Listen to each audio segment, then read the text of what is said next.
So we're going to use this dry January example. If you were sitting here across from me, I would say, so why do you want to do dry January? Why do you want to make the change? If you decided to do it, how might you go about it? You're watching Developing Potential with Diana Kulian. Hi, friends. Welcome back. Today, we are talking about something that's on the minds of many people this time of year, and that's should you do dry January? The new year is coming up in a couple of weeks, and it's a very popular thing to do at the beginning of the year to really take 30 days off of alcohol, which is the full month of January. And a lot of people are in this state of ambivalence, which is this state of really wanting two things, two opposite things. One is like, yes, I want to do dry January. I want to take 30 days off of alcohol. I want to see how my body feels. And I want to turn over this like healthy new leaf for the new year. And this other side of you is saying, no, I want to keep drinking. Maybe I'll drink a little more moderately in January compared to the holidays, but I deserve it and I want to keep doing it. And it's possible to have this state of ambivalence of wanting two opposite things. And, today we're talking about dry January because that's a big topic that's happening this time of year. But this could really be about anything in your life, right? Oftentimes, people who are trying to give up smoking or thinking about giving up smoking, same thing. They've got this side of them that's like, yes, here's all the reasons that I want to stop smoking. And then on the other side, it's like, no, here's all the reasons that I want to continue. Maybe it's about exercise or losing weight. Like, I want to lose weight and exercise and give up my junk food addiction. And then the other side of you is like, no, I don't want to make any changes in my lifestyle. And living in this state of almost being like a ping pong ball, right? Going back and forth of like, I want this. No, I want this. And the result is we can just feel kind of paralyzed. And maybe you've experienced this before. And I certainly have. And when I think back into previous years, when I was drinking alcohol, this whole like ping pong match in my head would take place, starting towards the middle of December and getting towards the end of the year, like, should I do dry January? And then thinking about all the reasons yes, and then all the reasons no. And so today, what we're going to do is ask some questions and answer some questions that are based in this style of therapy called motivational interviewing. And yes, there are therapists out there that are specifically trained in helping people to make a decision. One of these decisions, like, do I do dry January? Do I stop smoking? Do I start an exercise program? Or maybe it's career-based, right? Like, do I make a change in my career or go back to school? Do I change my relationship? All of these big like life things that we can get stuck in. And there's these therapists that this is what they do.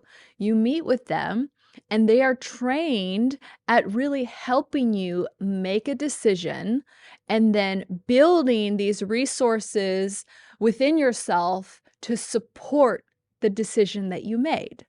And it's so cool. I've taken some courses in it, and it's so cool because it's really just about evoking what the person really wants to do. And nobody can tell you what you really want to do or what's best for you, right? It's inside of you right now. And so what we're going to do today is taking, these 5 questions from motivational interviewing and allowing you to explore within yourself a question, right? And so for you, it might be, do I do dry January? But it might not be that. It might be, do I make a career change? Or do I go back to school? Or maybe I like this one. Should I start therapy? Whatever it is that you're kind of like back and forth on in your mind, hold that hold that in your mind and let's go through these 5 questions and see if it kind of helps you really uncover the direction that you really want to go.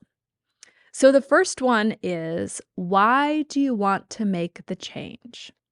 So we're going to use this dry January example. So if you were sitting here across from me, I would say, so why do you want to do dry January? And so what's going to happen next, and you can do this on your own, is all of the reasons in the pro category are going to start coming up in your mind. Right? So when I put myself back a couple of years ago when I was trying to start dry January, or last year when I successfully did it and then just stayed off of alcohol, why did I want to make the change? And so for me, I'd say one of the top reasons was health, right? I want to make this change of not drinking alcohol because I know that it's better for my health, and taking care of my health, my physical health, is one of my core values, right? It's one of the values that I live by. And really, as you're asking yourself this question, why do I want to make this change? What's going to start coming up for you really are your values, right? And so maybe that question was, do I start exercising this year? And if maybe this will come up for you, like, yes, I want to do it because of my health, right? Or if it was a career question, maybe what's coming up for you is like, I want to challenge myself more, right? Or I want to earn more. So really pay attention to the reasons that your own mind is coming up with on why you want to make the change. And so going back to dry January, another reason that you might want to make this change is to prove to yourself that you can. And we've talked about in previous episodes of like, do I have a problem with alcohol? Like, is this something I need to be worried about? And I know for myself in the past, and I have friends in my life who have shared this with me, of like, if I can't get through 30 days, then it makes me think that maybe I have a bigger problem. So maybe, why do you want to do dry January? You want to do it just to prove to yourself that you can, and if that's matters to you, then that's a valid reason. And so just sitting with this question, why do you want to make the change? And, even if you want to pause this and sit with that question and maybe come up with like the top 5 reasons that really come up for you. And the reason why this has to come from inside of you is because we're looking for what would really truly motivate you. And if you're sitting with this question of like, why do I want to make this change, and nothing's coming up, you can't come up with any real good reason to do it, that's a pretty good sign that you don't really want to do it. Right? And that's okay too. If this is something that you've thought, maybe I should do it, and really the only reason you can think of is because somebody else told me I should, well, that's not a good enough reason, right? That's not a reason that's going to sustain you through the process of change, which is tough and takes a lot of effort and focus. So you're looking for, do I have any real reasons inside of me that I want to make this change? Hopefully you have about 4 to 5 like motivating reasons to make this change. And so the second question that's coming from motivational interviewing is, if you decided to do it, how might you go about it? And so now what we're doing is we're really looking at the how. Okay, we've got these 4 or 5 really, really intrinsic, self-motivated reasons to do dry January. And so now we're looking at the how. How might you go about this? Now, for me, when I first started doing dry January, part of my how was I got to find something else to drink at dinner. Right? If I'm used to having a glass of wine when I go out, and that's part of my process, well, part of my how am I going to do dry January was finding a replacement drink. And that's a very practical, thing that needs to be figured out in order to follow through with this change. So if you decide to do it, how might you go about it? Another thing that would maybe come up for you is letting all of your friends and family know this is what's happening, right? Because you want to prevent being in a situation where somebody's assuming that you're still drinking and you're put in a situation where, there's pressure or there's just this pull of habit to drink when you know that's not what you're doing this month. So really allowing yourself to contemplate this. If I'm going to do it, how am I going to do it? How am I going to do it in a way that allows me to succeed? And again, this is so personal to each of us because, the way that you live your life with alcohol or whatever the change is that we're talking about, if let's say the change is a career change. Well, if you've decided, you've come up with 4 or 5 reasons that you want to change your career.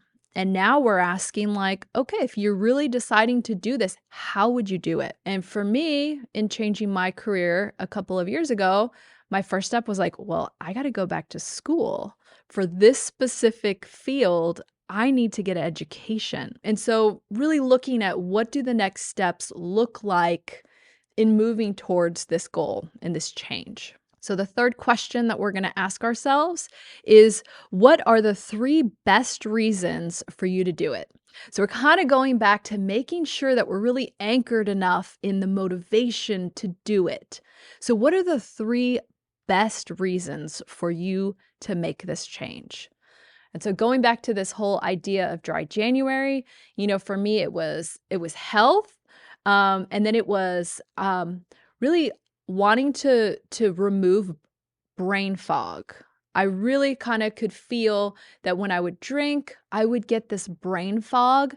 And this is a very personal reason for me because I like to feel that my brain fires quickly and I like to find words that I'm looking for and remember things and just to feel sharp. That's a really important thing for me personally. So that would have been my second, really main reason or best reason for making the change. And then third, I think for me would have been or was sleeping better.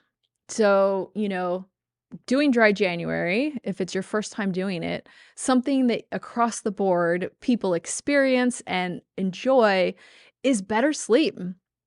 And I know for myself, when I cut alcohol out, even just within the first week, I started sleeping so much better. And so that's important to me. Getting good sleep, waking up rested and just feeling clear-headed in the morning, and then just knowing I'm taking better care of my body. Those were really important reasons for me. And so, now for you, just taking a few minutes to roll this around in your mind. What are the 3 best reasons for you to do it? And nobody can come up with the best reasons for you, right? These are personal to you. And we have several other episodes on this podcast where I talk about here's the benefits that I've found from giving up alcohol. And many of them were found within the first 30 days. And so if you're taking on dry January, you will experience these benefits. And then we've even talked about, what happens when we don't have alcohol to kind of numb the pain and to dull our senses, if that's been our coping mechanism for kind of avoiding difficult emotions. We have an episode on how do you deal with that? What do you do when you can't use alcohol to kind of mentally remove yourself from life for a little bit? So there's a lot of resources that we do have in this show to really help you with the actual process of going through the month, but finding those 3 best reasons for you and really taking the time to be introspective and to contemplate what you kind of already know to be true. And what I love about this technique of motivational interviewing is all we're doing is really tuning in to what's already there. Like, you already know if you do want to do it or if you don't. Maybe you haven't taken the time to really like think about it, which is what we're doing right now, and really to be curious with yourself. Curiosity is such an amazing tool in self-development. Being curious about yourself and giving yourself that space and that time to contemplate these questions and then to pay attention to what comes up. So often we will answer things with like, I don't know, without taking the time to just sit with a question and then to wait for what comes up. There's so much wisdom that we have inside of us that's accessible if we give it a little bit of space. And I feel like that's what we're doing in this process of asking ourselves these questions, is we're giving ourselves this space and this time to really be curious and introspective, and we're going to find the right direction. It's in us. And when we're aligned with what our true direction is, and we go with it, it's going to be a success. Versus if we're not really sure, we kind of commit to something, we don't really have a deep motivation, or if we do, we don't feel connected to it.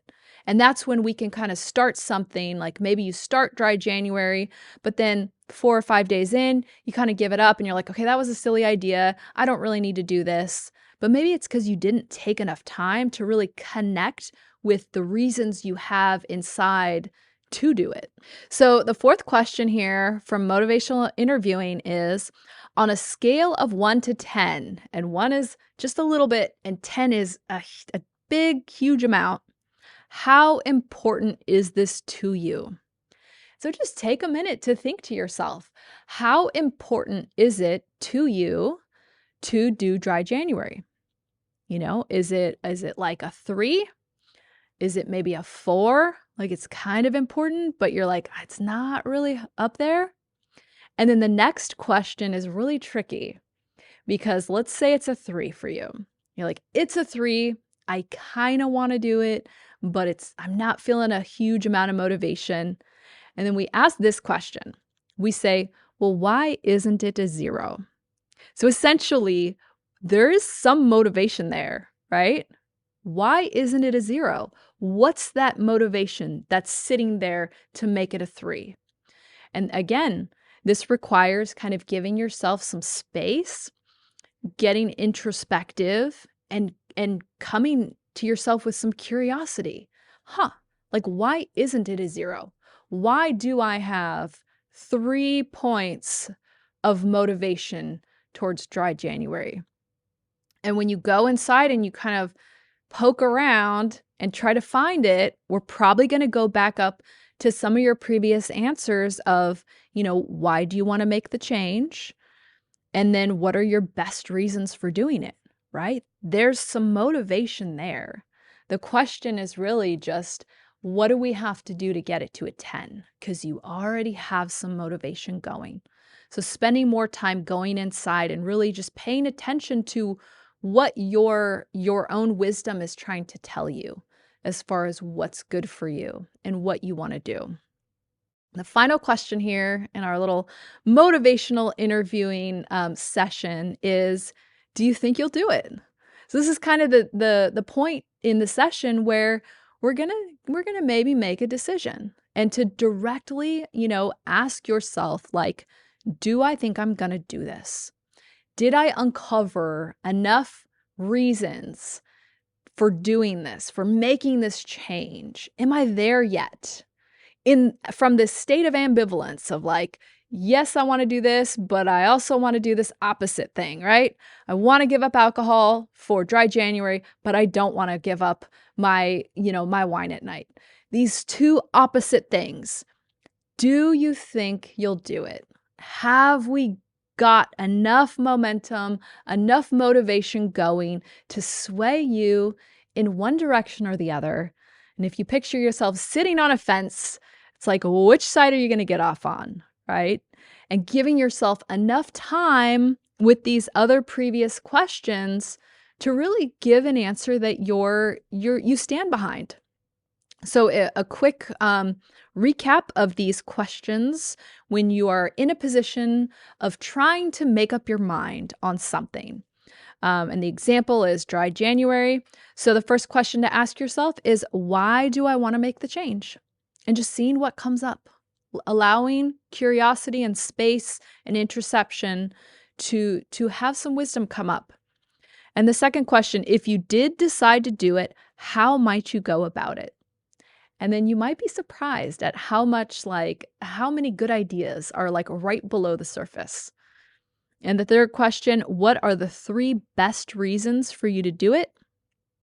And the fourth, on a scale of 1 to 10, how important is it to you? And then if it's not a 10, let's say we're at a 5. Why is it not a 0? And really honing in on there's reasons here that make me want to do it. What are those reasons? And allowing those reasons to grow, gathering up those reasons like a big bouquet of flowers and looking at it like, these are my reasons for doing it. And then that final question, do you think you'll do it? Putting yourself on the spot and looking over all of the data, all of the things that have come up for you and making a decision. Am I going to do it? Right? And nobody can make that decision but you. And I will leave you with this. This question is something that can kind of help strengthen our inner resources. And the question is, what past challenges have you prevailed over that you weren't sure you could? And so what we're doing here is we're looking for things in our past and experiences where we made one of these kind of tough decisions and we conquered, like we did it. You've had victories in your life. You've had moments when you've been on the fence and part of you was like, let's do it. Let's jump on this, this harder side where we're going to go accomplish something that's going to propel us in life versus let's stay small and let's stay in our old habits. You've done it before. You've hopped onto that, exciting side of the fence and you've succeeded. Remember those times. Spend some time in the theater of your mind remembering those successes. And as you remember those successes, now contemplate this next one, right? Allow that momentum and that victory, a positive energy to carry you through this one. So I hope that this has been helpful for you and you've made some kind of decision in your life that you've been on the fence about, whether it be doing dry January or starting exercise or making a career change, or who knows, maybe you decided what to have for dinner tonight. I mean, that can be a difficult question as well. So thank you for watching and for joining me and for being on this self-development journey where you keep getting better. And it's inspiring and the people in your life see it and you're making a difference in other people's lives and in your own. So thank you so much. I hope that you will like, subscribe, drop a comment. Like, what is it that you are trying to decide to do? And ultimately, do you think you'll do it? So thank you so much. I will be back next week with more content. Thanks for watching Developing Potential with Diana Coulier.